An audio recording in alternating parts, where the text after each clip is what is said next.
All right, so these instructions are similar to the ones that I've had in the past. So you just have to have the bandage on dry for about 24 to 48 hours. So they said I'd be good in 24. So what we're about to do is take this bandage off and then let y'all see the area. So what I have to make sure that I do is wash the wound with soap and water. The reason being is because you want to remove all germs, any type of bacteria or anything that's been building up since having it got on, which there really shouldn't be anything there. Again, just besides, some blood and stuff like that because it's been wrapped up, but especially when you're walking around, also too, if you're sweating and stuff a little bit, like you want to be able to remove anything. Same thing, same ways if you would heal any type of wound. And so after that, what you want to do is be able to use some type of petroleum jelly, Vaseline, something like that to be able to help heal the wound. And so they actually gave me like a few packs of white petroleum ointment, but I already have some stuff in there as well too. You can even use Aquaphor, which is also recommended. But you want to put like a generous amount on there because you really want it to cover it up. You really want it to do its thing. And so after that, you want to put a Band-Aid over top of it, some type of bandage to be able to make sure that it's sealed on there. Again, you're going to treat it the same way that you would with just a cut on your hand, leg, whatever it is. But, you just want to make sure that you are not putting too much pressure on the area because, especially when you're sleeping and stuff like that, this can be a very tender area. So the thing is that I have to make sure that I'm propping up when I sleep. I'm someone that does sleep the best on my left side and usually kind of sleep like on my shoulder as if like my shoulder's kind of a pillow. I don't know if some of y'all can relate. And the thing with that is that even in the past, I can make it work, but I have to be very intentional because if I'm sleeping, I got to make sure that the back of my shoulder isn't touching my ear like that. And so, you just have to find different variations. If you're someone that like sleeps on your back, you want to try your best to make sure that the area is not being touched as much because it's going to be a little bit harder, especially if you, it's a little bit cold in my apartment, so my throat's been a little dry today, but you definitely want to make sure that you're sleeping in a good way because at the end of the day, you don't want to put too much pressure on the wound to where it's not healing properly. And so, like I said, I'm someone that sleeps on my left side the best. I can fall asleep on my right side, but it takes a bit longer.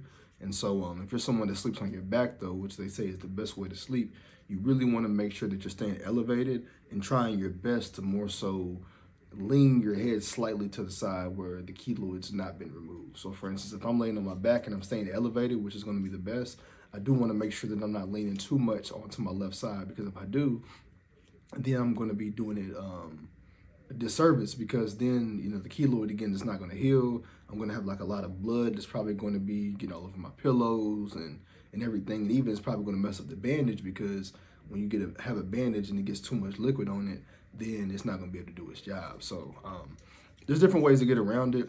You'll see within a few days, especially if you're doing the proper treatments, where the hole will get smaller and smaller. So it's not where it takes like 2 weeks just for it to see any type of progress. Like it usually moves forward pretty quick, especially when you're using the Vaseline petroleum jelly, Aquaphor, and you're just doing your due diligence with it. So it's something that you just have to maintain.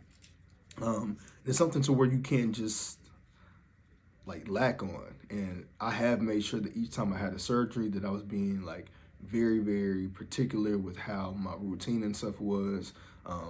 At first I didn't even work out for like 72 hours. I think they said 48 to 72 hours previously because it's like you didn't want to get any type of sweat or anything in there. So now I'm told that I can. So it's just making sure to take care of the wound area. And so even for myself when I'm getting these surgeries done, like it's hard to really be out and do much. Maybe go to the stores, but as far as if I want to go out, meet some friends and stuff like that, like I just have to be cautious because at the end of the day, excuse me, I just want to make sure that I'm taking care of everything because, if I'm going out, like I'm gonna have this bandage on me. I can't sit there and be having, the bandage, just showing like that and bleeding everywhere. Now I have to have a hat or something on, because at the end of the day, the hat's gonna be able to protect it. Now I will say this though, what's crazy is I've been out, and this is where the confidence and stuff comes in.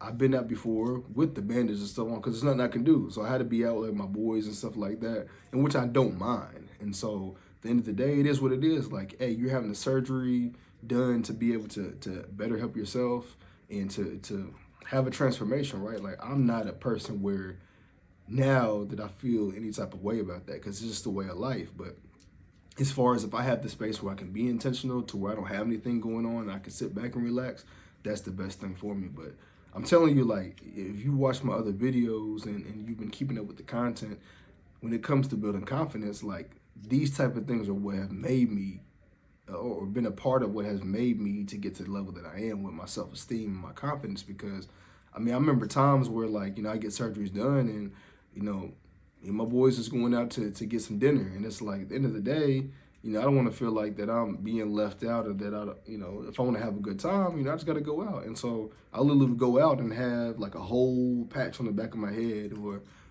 have like some band-aids and stuff on my face. Even times where I would go out where my keloids would be huge. Like, I still had to figure out ways to talk to women and be able to express myself, because at the end of the day, I know that there's going to be better days that are coming. So if I'm sitting here holding myself back because I'm so afraid, or feel that I'm, insecure to the point where I can't express myself, again, I'm going to be doing myself a disservice. So during this whole process of being able to get keloids removed, going through acne, whatever it is, you still have to be comfortable with throwing yourself out there and seeing past some of those things, because you have to remind yourself that there's always going to be better days. And especially if you're someone that's struggling with this, you just have to realize that there's other parts about you, especially in your body, that can be great. So if this is an area, or these are areas that's really, really affecting you, try to find the love in other areas on your body, because that's going to help you to appreciate yourself even more.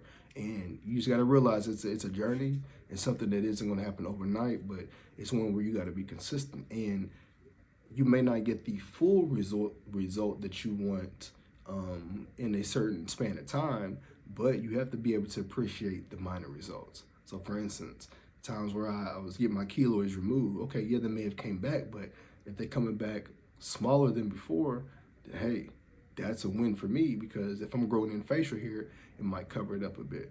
If I'm finding ways where I'm able to get injections to where, yeah, it's still irritating, but again, the size is going down, hey, that's something I could work around. So let me find ways to be able to still appreciate it and not look at it as much. Let me make sure that my hair is staying nice. Let me make sure that I'm going to the gym and staying fit in other areas. Like, sometimes things will offset the major flaw that you see. And in some situations it may not. But the biggest thing is you just have to keep believing in yourself and just knowing your worth and value, because at the end of the day, there's so many people that may not even have certain type of issues like that can be the most insecure, because they're just so focused on outside validation. But if you're someone like myself, where you've had to put yourself out there, had to build your own self up, and had to find a level of confidence inside of you, and the only way you've been able to really get through with a lot of life stuff is believing in yourself, then you'll feel me, because at the end of the day, can't nobody stop you from what you're destined for. And more importantly, nobody can tell you anything that you don't know about yourself. So if you're someone that feels like, man, I don't want people to say this, and that, like, you worry too much about the outside noise. When you already know what's there, when you already see, quote unquote, the flaws, when you already are being vulnerable and open about your insecurities, at the end of the day, what can somebody say? Because you already know that about yourself. Yeah, they may be in a crowd, they can clown or whatever, that might, hurt just a slight bit, but it's not going to be anything that's going to truly affect you, because at the end of the day, you already know it's there. You know who you are as an individual. You know what you got to go through, and you've been able to deal with the situation. When you deal with the situations head on, and when you go through those embarrassing, those hard, tough times, then you realize that at the end of the day, anybody can say whatever, but you know yourself, and you're someone that truly has embraced those down times. So you'll know how I get on these type of videos. I can just get into these type of motivational type of talks or inspirational type of talks, but it's because deep down in my heart, I truly feel for people, especially going through these type of situations, because I know how much that I've had to believe in myself, and that's the only reason I'm at this point now when it comes to building my confidence and believing in who I am. Like, through trials and tribulations, at the end of the day, I don't need other people to validate me. Yeah, it's cool to be able to have people that believe in you, and it's love to be able to have people that truly trust and want the best for you. But at the end of the day, if I don't want the best for myself, it don't matter what nobody else says. That's not going to mean anything to me. That's not going to hold any type of weight. I've got to be the one that believes in what I'm going through, and I've got to be the one that truly trusts the process. So let me get to this video where I can show you how it looks, because I'm going to be talking all day, and then, yeah, we're going to have some more content coming. So.